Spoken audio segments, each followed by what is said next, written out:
Subscribe करें मेरे channel keep going को और साथ ही न्यू वीडियो अपडेट के लिए बेल आइकन दबाना ना भूलें। हाय फ्रेंड्स, आज हम फिर बात करेंगे न्यू एजुकेशन पॉलिसी 2020 के बारे में। इससे पहले भी मैंने एक वीडियो बनाया था पार्ट 1 जिसमें मैंने कुछ जानकारी दी थी आपको, पर इस पार्ट 2 वीडियो में मैं आपको पूरी जानकारी दूंगा, पूरा संपूर्ण विश्लेषण करूंगा न्यू एजुकेशन पॉलिसी के बारे में। तो चलो स्टार्ट करते हैं। देखो, नई शिक्षा नीति के निर्माण के लिए जून 2017 में पूर्व इसरो प्रमुख डॉक्टर के कस्तूरी रंगन की अध्यक्षता में एक समिति का गठन किया गया था।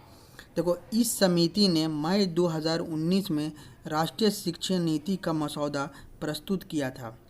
देखो, राष्ट्रीय शिक्षा नीति 2020 वर्ष 1968 और 1986 के बाद स्वतंत्र भारत की तीसरा शिक्षा नीति होगी।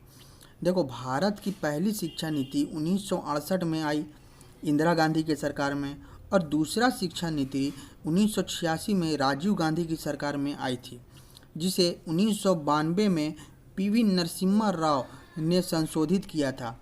देखो, 34 साल बाद आज शिक्षा नीति स्कूल में स्कूली शिक्षा से लेकर उच्च शिक्षा तक कई बड़े बदलाव किए गए हैं। बच्चों पर से बोर्ड परीक्षा का भार कम किया गया, तो उच्च शिक्षा के लिए भी अब सिर्फ एक नियामक होगा ही।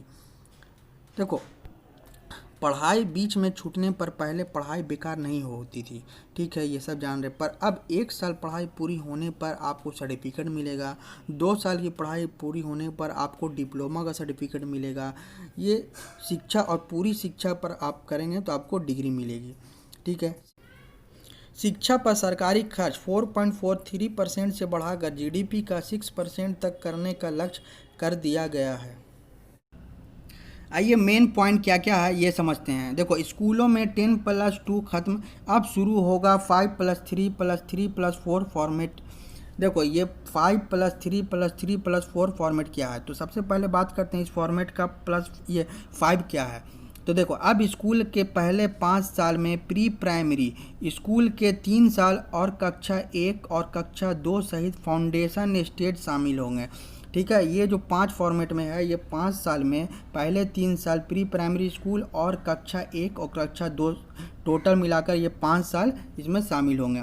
देखो, इन 5 सालों की पढ़ाई के लिए एक नया पाठ्यक्रम तैयार होगा, ठीक है। अब आइए अगला 3 का देखते हैं। अगले 3 साल का स्टेज कक्षा 3 से 5 तक का होगा, ठीक है, कक्षा 3 से 5 तक का होगा। फिर अगला 3 का समझते हैं। तो देखो, इसके बाद 3 साल का स्टेज मिडिल स्टेज आएगा, यानी कक्षा 6 से 8 तक का यह स्टेज होगा, ठीक है। अब छठी कक्षा से बच्चों को प्रोफेशनल और स्किल की शिक्षा दी जाएगी।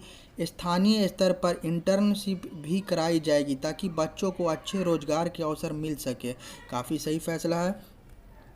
आइए चौथा स्टेज में जो इस फॉर्मेट में जो चौथा स्टेज है जो 4 साल का है, वो है कक्षा 9 से 12 तक, यानी ठीक है, ये 4 साल का होगा। 9, 10, 11 और 12 इसमें, ठीक है। इसमें छात्रों को विषय चुनने की आज़ादी रहेगी, ठीक है। साइंस या गणित के अन्य विषय भी पढ़ने की आज़ादी होगी। पहले कक्षा 1 से 10 तक सामान्य पढ़ाई होती थी, सिर्फ कक्षा 11 से विषय चुन सकते थे, ठीक है, पर अब आपको विषय चुनने की आज़ादी पूरी होगी, ठीक है। इसके अलावा क्या है देखेंगे, सरकारी स्कूलों में बदलाव। क्या स्कूल में बदलाव है देखेंगे। अभी तक सरकारी स्कूल पहली कक्षा से शुरू होते थे जी, लेकिन नई शिक्षा नीति लागू होने के बाद पहले बच्चों को 5 साल के लिए फाउंडेशन स्टेज से गुजरना होगा। फाउंडेशन स्टेज के आखिरी 2 साल पहली कक्षा और दूसरी कक्षा के होंगे। 5 साल के फाउंडेशन स्टेज के बाद बच्चा तीसरी कक्षा में जाएगा, यानी सरकारी स्कूलों में तीसरी कक्षा से पहले बच्चों के लिए 5 लेवल और बनेंगे, ठीक है, 5 लेवल और बनेंगे। 5+3+3+4 के नए स्कूल एजुकेशन सिस्टम में पहले 5 साल 3 साल से 8 साल के बच्चों के लिए होगा, ठीक है। उसके बाद 3 साल 8 से 11 साल के बच्चों के लिए होगा। उसके बाद 3 साल 11 से 14 साल के बच्चों के लिए होगा, ठीक है। उसके बाद सबसे आखिरी 4 साल 14 से 18 साल के बच्चों को के लिए निर्धारित किया गया है। ठीक है, नई शिक्षा नीति में अब छठी कक्षा से ही बच्चों को प्रोफेशनल और स्किल की शिक्षा दी जाएगी तथा स्थानीय स्तर पर इंटर्नशिप भी कराई जाएगी। व्यावसायिक शिक्षा और कौशल विकास पर भी जोर दिया जाएगा। ठीक है, अब आगे पॉइंट समझते हैं। देखो, 10वीं और 12वीं की बोर्ड परीक्षा आसान होगी। देखो ये कैसे आसान होगी समझते हैं। 10वीं एवं 12वीं की बोर्ड परीक्षाओं में बड़े बदलाव किए जाएंगे, जैसे साल में 2 बार परीक्षाएं कराना, 2 हिस्सों में वस्तुनिष्ठ जैसे ऑब्जेक्टिव और व्याख्यात्मक श्रेणियों में इन्हें विभाजित करना आदि। बोर्ड परीक्षा में मुख्य जोर ज्ञान के परीक्षण पर होगा ताकि छात्रों में रटने की प्रवृत्ति खत्म हो सके। बहुत अच्छा फैसला है ये। आगे समझते हैं। देखो, बोर्ड परीक्षाओं को लेकर छात्र हमेशा दबाव में रहते हैं और ज़्यादा अंक लाने के चक्कर में कोचिंग पर निर्भर हो जाते हैं, लेकिन भविष्य में उन्हें इससे मुक्ति मिल सकती है। कैसे? शिक्षा नीति में कहा गया है कि विभिन्न बोर्ड आने वाले समय में परीक्षाओं के प्रैक्टिकल मॉडल को तैयार करेंगे। ठीक है, जैसे वार्षिक, सेमेस्टर और मॉड्यूलर बोर्ड परीक्षाएँ। ओके, इसके द्वारा ये लोग क्या करेंगे, बच्चों को जो दबाव लेते हैं उसको इनसे मुक्ति मिलेगी।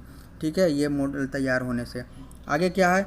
आगे है कि 5वीं कक्षा तक मातृभाषा में पढ़ाई। देखो क्या है, नई शिक्षा नीति में 5वीं तक और जहाँ तक संभव हो सके 8वीं तक मातृभाषा में ही शिक्षा उपलब्ध कराई जाएगी।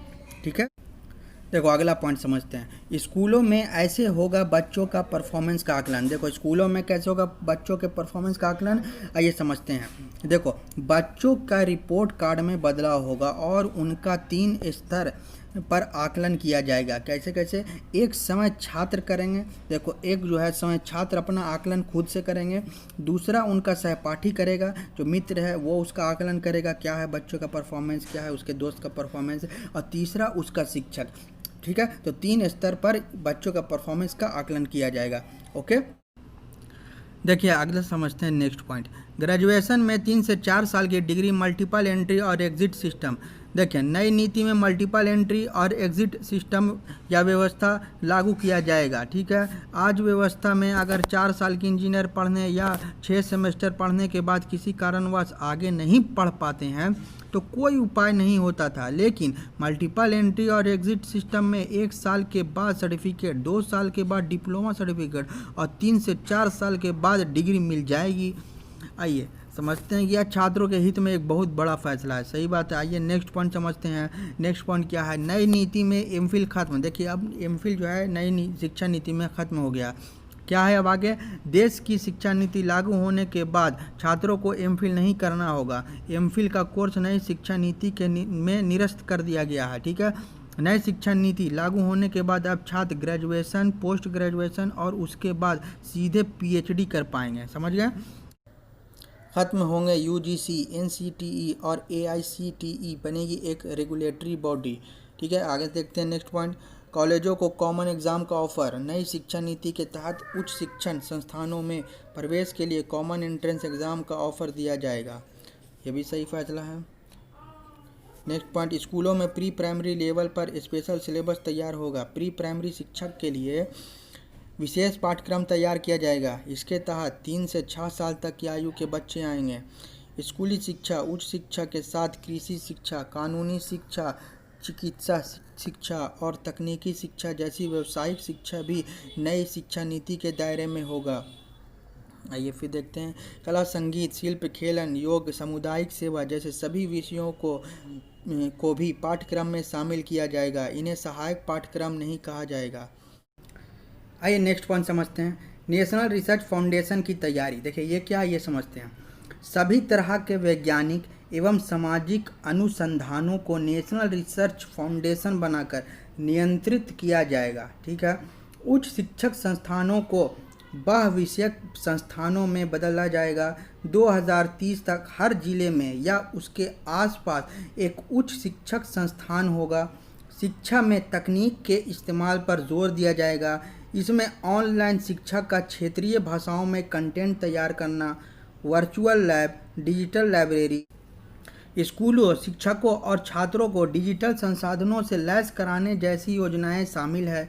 हर जिले में कला, करियर और खेल संबंधी गतिविधियों में भाग लेने के लिए एक विशेष बोर्डिंग स्कूल के रूप में बाल भवन स्थापित किया जाएगा। अभी हमारे यहाँ डीम्ड यूनिवर्सिटी, सेंट्रल यूनिवर्सिटी और स्टैंड अलोन इंस्टीट्यूट के लिए अलग अलग नियम हैं। नए एजुकेशन पॉलिसी के तहत सभी के लिए एक समान नियम होंगे। ओके, ये बहुत महत्वपूर्ण पॉइंट था। अब नेक्स्ट पॉइंट है त्रिभाषा फार्मूला। देखिए ये क्या, ये समझते हैं। विद्यार्थियों को स्कूल के सभी स्तरों और उच्च शिक्षा में संस्कृत को एक विकल्प के रूप में चुनने का अवसर दिया जाएगा। त्रिभाषा फार्मूला में यह भी शामिल होगा, इसके मुताबिक किसी भी विद्यार्थी पर कोई भी भाषा नहीं थोपी जाएगी। विदेशी यूनिवर्सिटी को भारत कैंपस खोलने की अनुमति होगी। ठीक है, विदेशी यूनिवर्सिटी हैं को उस भारत में कैंपस खोलने की अनुमति होगी। ये थी महत्वपूर्ण। जो पसंद आया तो चैनल को लाइक एंड सब्सक्राइब करना ना भूलें। कल फिर मिलते हैं इसी तरह बेस्ट 25 क्वेश्चन लेकर।